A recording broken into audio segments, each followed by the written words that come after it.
یا ایھا الذین آمنوا صلوا علیہ وسلموا تسلیما، محبت کے ساتھ الصلاۃ والسلام علیک یا سیدی یا رسول اللہ وعلی آلک واصحابک یا سیدی یا حبیب اللہ، الصلاۃ والسلام علیک یا سیدی یا رسول اللہ وعلی آلک واصحابک یا سیدی یا حبیب اللہ۔ حضرات محترم، برادران اسلام، اللہ تعالیٰ کا لاکھ لاکھ شکر ہے جس کے فضل و کرم سے میں آپ سب جمعۃ المبارک کی ان پاکیزہ گھڑیوں میں حاضر ہیں۔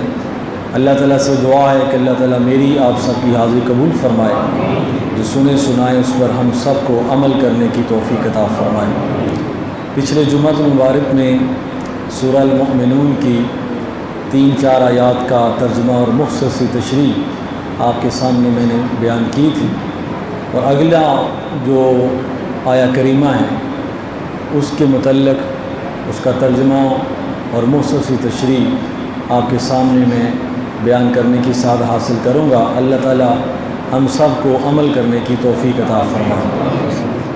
اللہ تعالیٰ ارشاد فرماتے ہیں کہ جو مومنون ہیں، جو دونوں جہانوں میں کامیاب ہو گئے ہیں، ان کی ایک نشانی یہ ہوتی ہے کہ والذین هم لفروجہم حافظون، کہ وہ اپنی شرمگاہوں کی حفاظت کرتے ہیں اور بے حیائی کا ارتکاب نہیں کرتے، ان کی نگاہ پاک ہوتی ہے، دل پاک ہوتا ہے اور نظریں پاک ہوتی ہیں۔ اور وہ شعر علامہ صاحب کا کہ زبان کہہ بھی دیا لا الہ تو کیا حاصل، دل و نگاہ مسلمان نہیں تو کچھ بھی نہیں۔ آج کل چونکہ ایک مادیت کا دور ہے اور شیطانی قوتیں ہر وہ حربہ استعمال کر رہی ہیں جس سے امت مسلمہ کا نقصان ہو، چاہے فرقہ پرستی ہے، چاہے مسلمانوں کا آپس میں لڑوانا ہے، اور وہاں ایک زہر بے حیائی کا بھی وہ مسلمانوں کے اندر گھولنے کی کوشش کرتے ہیں تاکہ مسلمان کے اندر یہ ناسور پیدا کر دیا جائے، اس کی نگاہ بھی ناپاک ہو جائے، اس کا دل بھی ناپاک ہو جائے، اس کی زبان بھی ناپاک ہو جائے، اور وہ سبق جو حضور نبی پاک صلی اللہ علیہ وآلہ وسلم نے ایک انسانی تربیت کے حوالے سے دیا ہے وہ مسلمانوں کے دلوں سے نکال دیا جائے۔ تو وہ ایک اور شعر کہ یہ فاقہ کش جو موت سے ڈرتا نہیں ذرا، روح محمدی اس کے بدن سے نکال دو، اور دے کہ اس کو فرنگی تحیلات، یعنی یورپ کے تحیل اور یورپ کا خیال اور وہاں کی بے حیائی مسلمانوں کے اندر ڈال دو، اور یہ کہنے پر یہ لوگ مجبور ہو جائیں کہ میرا جسم میری مرضی، ہمیں لباس کی کوئی ضرورت نہیں ہے، اپنی اپنی مرضی ہے۔ نہیں، اسلام کا ایک اپنا مزاج ہے، وہ مرد کو بھی حیا کا درس دیتا ہے، عورت کو بھی حیا کا درس دیتا ہے۔ کس لیے دیتا ہے؟ تاکہ ایک دوسرے کی عزت محفوظ رہے۔ اور جس معاشرے کی ہم بات کرتے ہیں کہ وہاں لوگ پتہ نہیں آزاد ہیں، وہاں تو یہ بھی نہیں پتہ ہوتا کہ بیٹی کہاں سے ہو کر آ رہی ہے، ماں کہاں سے ہو کر آ رہی ہے، بہو کہاں سے ہو کر آ رہی ہے۔ یہ اسلام کا ہی درس ہے کہ تم نے اپنے بہو بیٹیوں کی عزت کا بھی خیال رکھنا ہے، دوسری کی بہو بیٹی کا بھی خیال رکھنا ہے، نظریں اٹھا کر نہیں دیکھنا، تاکہ معاشرہ پاک ہو، معاشرے میں فتنہ فساد نہ ہو۔ تو دے کے اس کو فرنگی تحیلات، یعنی اس کے اندر یورپ کے خیالات ڈال دو، روح محمدی اس کے بدن سے نکال، اسلام کو حجاز و یمن سے نکال دو، یعنی اسلام جو ہے اس کی جو روح محمدی ہے یہ مسلمان کے اندر سے نکال دی جائے تاکہ یہ بے حیا ہو جائے، بے پرواہ ہو جائے، اللہ اس کے رسول سے ہٹ جائے۔ حضرت علامہ اقبال رحمۃ اللہ تعالی علیہ، آپ یورپ کی زندگی میں رہے، وہاں پلے، لیکن جن کا دامن صاف ہوتا ہے وہ وہاں رہ کر بھی پاک رہے، وہاں رہ کر بھی یہ کہتے رہے کہ محمد سے وفا تو نے، تو ہم تیرے ہیں، کیونکہ سرشت پاک ہے، دل و نگاہ پاک ہے، زبان پاک ہے، اور جن کی یہ چیز پاک نہیں ہوتی وہ کعبہ بھی چلے جائیں تو کوئی فرق، اگر فرق ڈالنے کی کوشش کریں گے تو پڑے گا، ورنہ فرق نہیں پڑے گا، کیونکہ دل دریا سمندروں ڈونگے، یہاں سے تبدیلی جب آئے گی تو پھر انسان کے اندر تبدیلی پیدا ہوگی۔ تو آپ نے حضرت علامہ اقبال رحمۃ اللہ علیہ سے کسی نے پوچھا تھا کہ آپ وہاں رہے تو آپ سیدھے سادے مسلمان ہیں، وہاں کا کوئی آپ کے لباس پر، آپ کے ذہن پر کوئی وہاں کا اثر نہیں پڑا، تو آپ نے فرمایا میں نے اپنی قلب و نظر میں اپنے نبی کو بٹھائے رکھا، ہیرا نہ کر سکا مجھے جلوائے جاں دانش فرنگ، سرما ہے میری آنکھوں کا حاکم مدینہ و نجف۔ تو میں نے اپنی آنکھوں کے سامنے، اپنی زبان میں، اپنے دل میں گنبد خضرا کی سیرت رکھی ہے، اس لیے وہاں کا ماحول میرے اوپر اثر انداز نہیں ہو سکا، کیونکہ اندر عشق مصطفیٰ کی آگ جل رہی تھی، اس لیے باہر کے لوازمات، باہر کے جو انتشار ہے وہ میرے ذہن کو متاثر نہ کر سکا۔ تو فرمائے بندہ مومن کی ایک نشانی یہ ہوتی ہے کہ وہ اپنے قلب و نظر کی حفاظت کرتے ہیں اور بے حیائی سے بچتے ہیں، الا علی ازواجہم الا علی ازواجہم او ما ملکت ایمانہم فانہم غیر معلومین۔ فرمایا ان کے تعلقات ان کی منکوحہ ازواج تک ہوتے ہیں، ان کی مملوکہ لونڈیاں تک ہوتے ہیں، وہ کسی اور کی طرف نظر اٹھا کے نہیں دیکھتے، ان کی نگاہ پاک ہوتی ہے، ان کے دل پاک ہوتے ہیں۔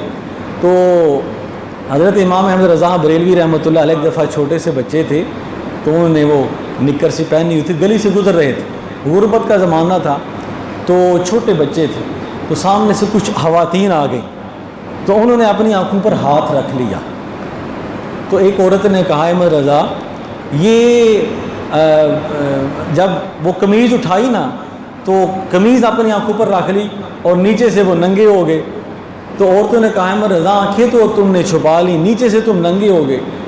تو آپ چھوٹے سے تھے لیکن ذہن پاک تھا، تربیت، اس لیے تو حضور علیہ الصلوۃ والسلام نے فرمایا اپنے بچوں کو 3 باتیں بچپن میں سکھا دیا کو، ادبوا اولادکم علی الثلاثہ، کہ اپنے بچوں کو 3 خصلتیں بچپن میں سکھا دیا کرو، سکول جانے سے پہلے، مدرسہ جانے سے پہلے، حافظ قرآن کے پاس جانے سے پہلے۔ پہلی چیز حب نبیکم، اپنے نبی کی محبت، وحب اہل بیت ہی، اپنے نبی کے گھرانے کی محبت، وحب تلاوت القرآن، اور قرآن پاک کی تلاوت کی محبت۔ جب محبت پیدا ہو جائے گی تو عمل خود بخود پیدا ہو جائے گا۔ یہ 3 چیزیں اپنے بچوں کی سرشت میں ڈالا کریں۔ آج چھوٹے بچے ہیں، ان کو موبائل پکڑا دیتے ہیں، جو چیز ہمارے بچپن میں نہیں تھی وہ ان کے بچپن میں شامل ہو چکی ہے، اور بعض اوقات ایسا زہر بچوں کے ذہن میں آ جاتا ہے کہ وہ نکلنا مشکل ہو جاتا ہے۔ اس لیے خود بھی محتاط رہیں، بچوں میں بھی احتیاط کا رویہ رکھیں، بچوں کی تربیت رکھیں، اپنے آپ کی تربیت رکھیں۔ بڑے بڑے لوگ جو ہیں وہ پھسلتے جاتے ہیں اور شیطان کے برگلاوے میں آ جاتے ہیں۔ تو فرمایا کہ جس چیز سے تو بچنا چاہ رہا ہے وہ تو چیز ننگی ہو گئی۔ تو امام احمد رضا بریلوی رحمۃ اللہ علیہ جو بچے تھے، انہوں نے کہا کہ محترمہ جس چیز سے بھٹکاوا ہوتا ہے میں نے اس چیز کو بند کر لیا کہ نہ ہم دیکھیں گے اور نہ ایسا شر پیدا ہوگا۔ اس لیے حضور نے فرمایا اپنی زبان کی اور اپنی شرمگاہ کی حفاظت کا ذمہ تم دو، جنت کی ضمانت میں دیتا ہوں۔ تو یہ چیز ہے، اس چیز کے بارے میں میرے دوستو اس چیز کا خیال رکھا کریں۔ نماز ہے، قرآن ہے، کوئی بھی اللہ کا پیغام ہے، ہمیں یہی چیز سکھانے کے لیے آتا ہے کہ آپ شرم و حیا والے انسان بن جائیں۔ حضرت عائشہ صدیقہ رضی اللہ تعالیٰ عنہا فرماتی ہیں، طویل حدیث پاک ہے، سیدہ کائنات حضرت فاطمہ رضی اللہ تعالیٰ عنہ کے بارے میں ہے کہ حضور علیہ الصلوۃ والسلام آپ جب چلتے تھے تو حضرت عائشہ صدیقہ فرماتی ہیں کہ حضور کا چلنا اس طرح ہوتا تھا کہ بڑی سے بڑی حیا دار عورت بھی اس طرح حیا کے ساتھ نہیں چلتی تھی جب سرکار چلتے تھے، نظریں جھکی ہوئی ہیں، سر جھکا ہوا ہے، تو اس طرح آپ کی چال ہوتی تھی۔ تو فرمایا کہ پھر حضور علیہ الصلوۃ والسلام کی حدیث پاک ہم نے فرمایا اگر کسی میں حیا نہ رہے، اگر کسی میں حیا نہ رہے تو اس کا جو مرضی جی چاہے کرے، مجھے اس کی بھی پرواہ، حیا ہی کوئی نہیں۔ جب حیا ہی نہیں رہی تو پھر اس کو سبق کیا پڑھانا ہے، اس کو قرآن و حدیث کی تعلیم کیا دینی ہے؟ جب بندے میں حیا ہی نہ رہے تو اپنے دل، نگاہ، اپنی زبان کو پاک رکھیں۔ حضرت شاہ توکل بالوی رحمۃ اللہ علیہ بہت بڑے بزرگ گزرے ہیں، تو ان کے پاس ایک بندہ ملنے کے لیے آیا، تو آپ نے عشاء کی نماز پڑھائی، تو وہ جو علامہ صاحب ملنے کے لیے آئے تھے، انہوں نے کہا میں جن سے ملنے کے لیے آیا ہوں ان کو تو قرآن پاک کی تلاوت بھی ٹھیک نہیں آتی. انہوں نے کہا میں تو ان سے ملاقات نہیں کروں گا. اب وہ رات کو واپس چلے گئے. راستے میں ایک نہر آتی تھی. صبح کا وقت ہوا. جو ملنے کے لیے آئے تھے انہوں نے جو ہے وہ نہر میں غسل کیا. غسل کر کے باہر آئے نا تو 2 شیر کھڑے تھے. علامہ صاحب گھبرا گئے کہ یہ کیا معاملہ ہو. کبھی وہاں رونا شروع کر دیا.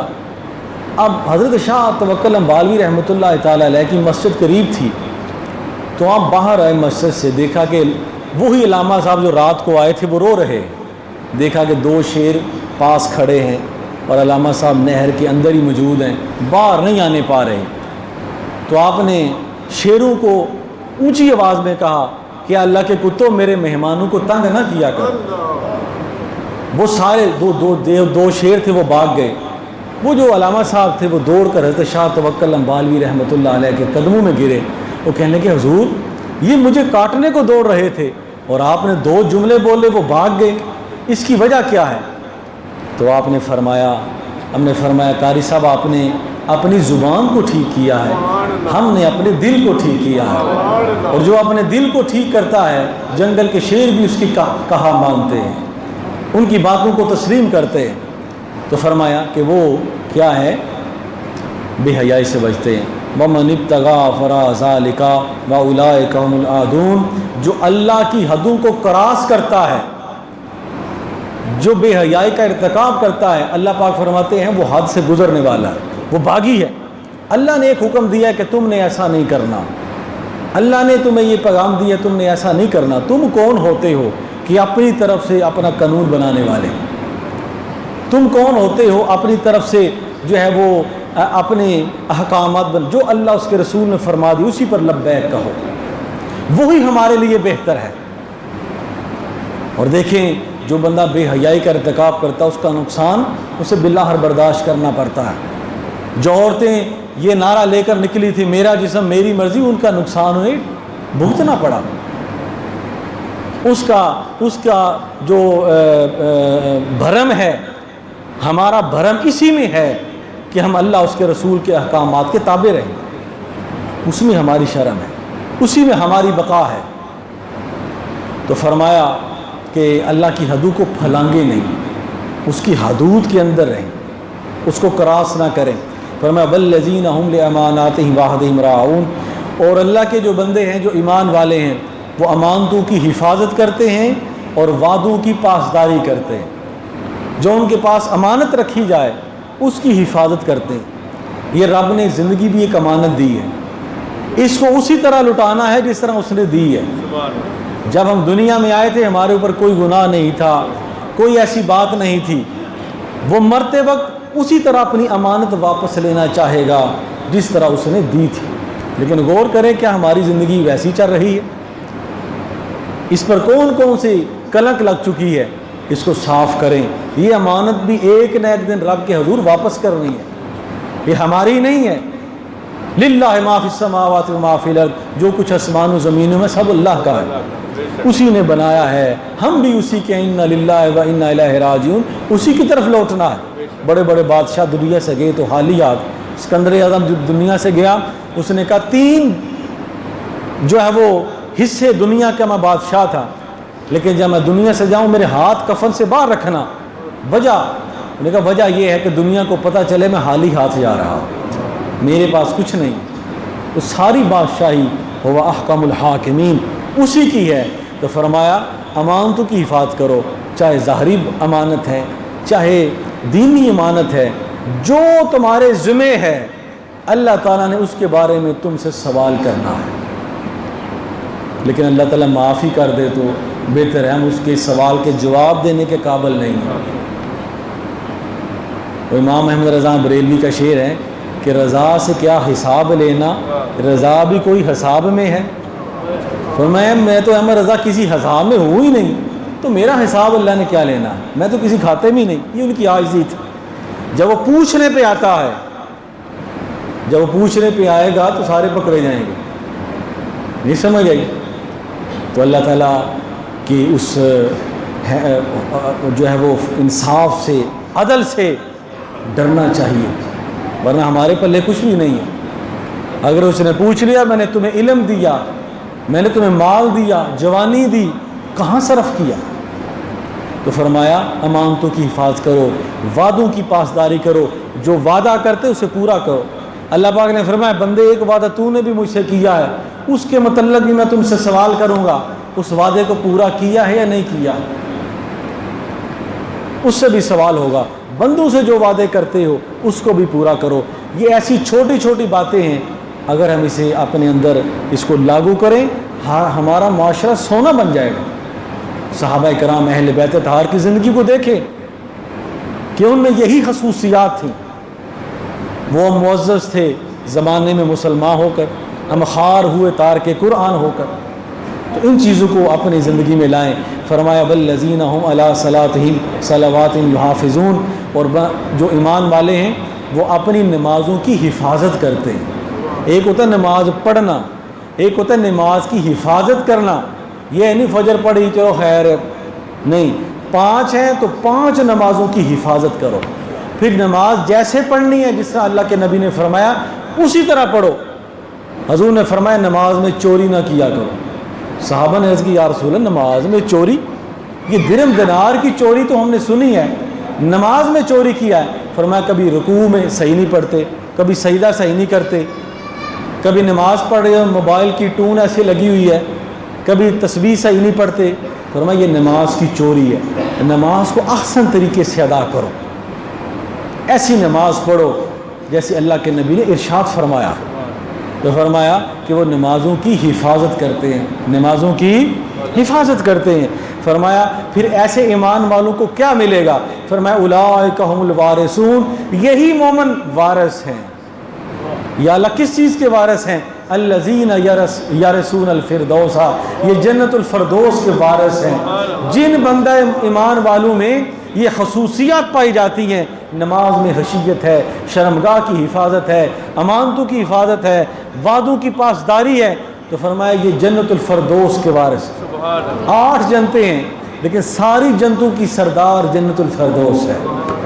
حضور نے فرمایا جب بھی رب سے مانگو تو جنت الفردوس مانگا کرو، جس کا پانی دودھ سے زیادہ سفید ہے، شہد سے زیادہ میٹھا ہے۔ آب کوثر بھی اسی جنت میں ہے۔ فرمایا یہی جنت رب سے مانگا کرو۔ فرمایا یہ جنت الفردوس کے وارث ہیں، ہم فیہا خالدون، اور یہ ہمیشہ اس میں رہیں گے، جو اس میں چلا گیا اسے نکالا نہیں جائے گا۔ فرمایا اپنے اندر خصوصیات پیدا کرو۔ اللہ تعالی ہم سب کو عمل کی توفیق عطا فرمائے۔